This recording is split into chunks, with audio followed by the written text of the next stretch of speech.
Council classes में आप लोगों का एक बार फिर स्वागत है। हम लोग चर्चा कर रहे हैं 69,000 शिक्षकों की भर्ती के बारे में। उत्तर प्रदेश की एक बहुचर्चित और बहुत ज्यादा विवादों में फंसी हुई भर्ती है। इसकी सुनवाई सुप्रीम कोर्ट में इस समय हो रही है। कुछ तारीख लगी थी लेकिन की सुनवाई वहां पर नहीं हो पाई और अब लेटेस्ट में एक तारीख अब आई है जो संभावित थी, हालांकि उससे काफी लंबी डेट लगी हुई है। तो जो डेट अब आई है, लेकिन उससे पहले थोड़ा सा हम लोग समझ लेते हैं, जो लोग नए जुड़े हैं या जो लोग इसके पूर्व का वीडियो नहीं देखे हैं उनके बारे में, क्योंकि अगर कहीं कोई बात बताई जा रही है तो उसके बारे में जो ड्रॉबैक है, उसके जो पीछे का मामला है, वो भी थोड़ा सा समझना बहुत जरूरी है ताकि एक क्लियरिटी दिमाग में आ जाए। तो जैसा कि आप लोग सारे लोग जान रहे हैं, जो देख रहे हैं, 69,000 शिक्षकों की भर्ती का आरक्षण का मामला है जो पिछले 23 सितंबर को सुनवाई के लिए लगा हुआ था, लेकिन वहां उस दिन सुनवाई न हो पाई, जज साहब उपस्थित नहीं थे, इसलिए अगली सुनवाई नियत की गई है। अब मामला क्या है थोड़ा सा हम लोग जाने। मामला यह है कि 69,000 शिक्षकों की भर्ती में 69,000 की एक चयनित सूची थी, उसमें कुछ आरक्षण संबंधी मामला हो गया था, विवाद हो गया था, घोटाला हो गया था और उसी के संदर्भ में हाई कोर्ट की डबल बेंच ने सूची को रिविजिट करने का आदेश दिया था और आरक्षितों के लिए विशेष एक 6,800 की सूची बनाई गई थी, उसको क्वैश कर दिया गया था और रिविजिट का आदेश देते हुए उसके अनुपालन को स्टेट को कहा गया था। चूंकि कुछ समय तक स्टेट ने उसका अनुपालन नहीं किया और संबंधित पक्षकार जिनके खिलाफ फैसला आया था या जो लोग संतुष्ट नहीं थे हाईकोर्ट डीबी के फैसले से, उन्होंने जाकर के अपील में चैलेंज कर दिया सुप्रीम कोर्ट में। उसी आरक्षण के मामले में सुनवाई हो रही है और यही पूरा मामला वहां पर उत्तर प्रदेश में जो शिक्षकों की भर्ती है, यही सारा मामला है। अब आरक्षण संबंधी जो मामला है वहां पर जब सुप्रीम कोर्ट में चैलेंज हुआ है तो वहां उसके अलावा भी और जैसे ईडब्ल्यूएस का मैटर और इससे रिलेटेड जो भी मैटर हैं वो भी सुने जा रहे हैं।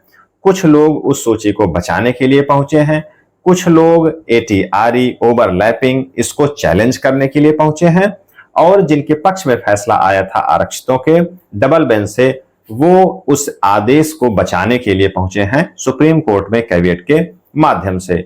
सब जो भी पार्टीज हैं उनको नोटिस इशू किया गया था, पहले सब लोगों को रिटर्न सबमिशन दाखिल करने के लिए कहा गया था और संभवतः सबका रिटर्न सबमिशन वहां पर पहुंच चुका है। स्टेट के बारे में अभी क्लियरिटी नहीं हो पाई है, तो यही सब सारा मामला है। आइए हम लोग समझ लेते हैं।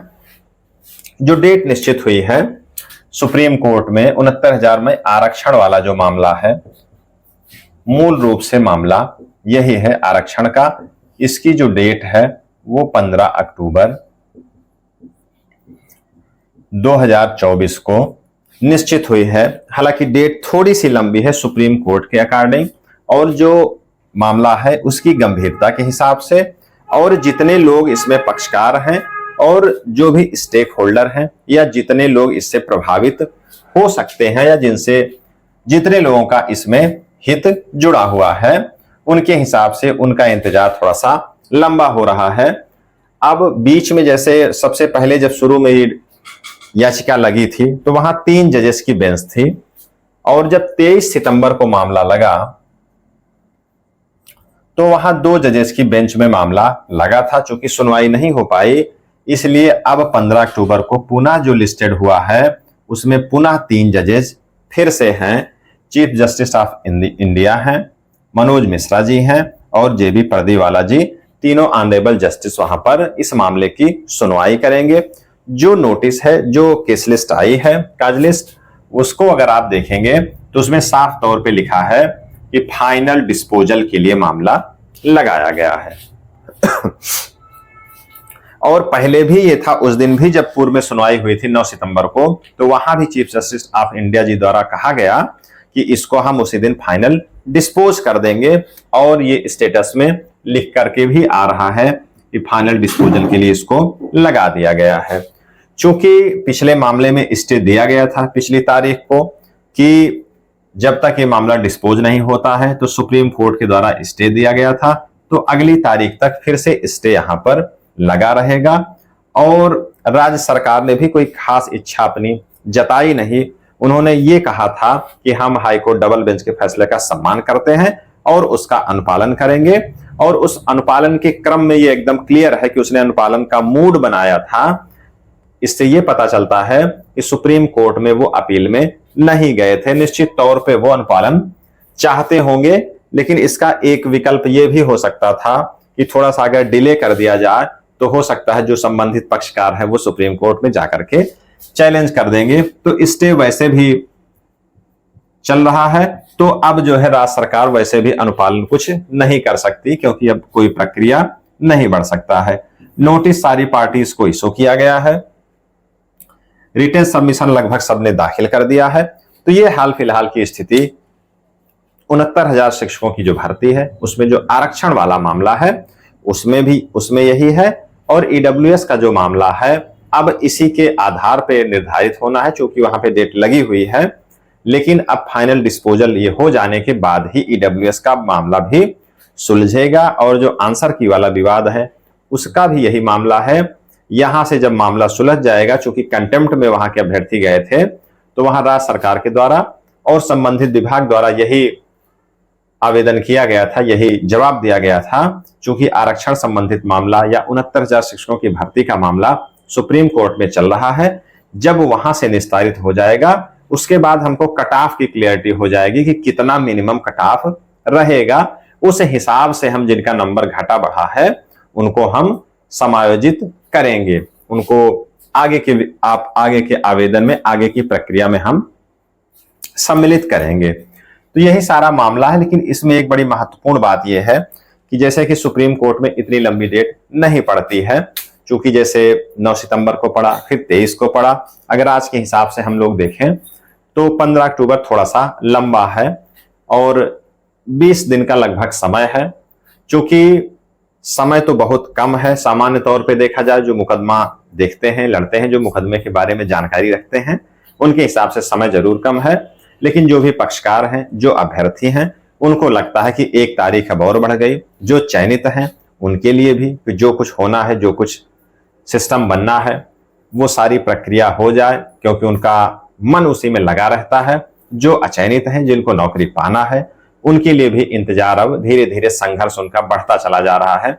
पिछले 4 वर्षों से वो सारी समस्या को झेल रहे हैं, तो अब उसकी प्रक्रिया, अब वो थोड़ा सा इंतजार का जो समय है वो लंबा होता जा रहा है। कहने का आशय ये है कि जो इसके पक्षकार हैं, जिनको लाभ होना है और जिनको घाटा होने की संभावना है, वो सब यही चाहते हैं कि जल्दी से मामला निस्तारित हो जाए, ताकि जो संघर्ष की स्थिति है, जो तनाव की स्थिति है, वो ज्यादा लंबी ना रहे। तो अब जो है सारी जानकारी, जो भी अपडेट होगी, जो भी मामला बनेगा 15 अक्टूबर को, मुझे ऐसा लगता है कि अब उस दिन सुनवाई फाइनली हो जाएगी। चूंकि चीफ जस्टिस ऑफ इंडिया भी हैं, तीनों जजेस का पैनल है, अब कोई उहापोह नहीं रहेगा।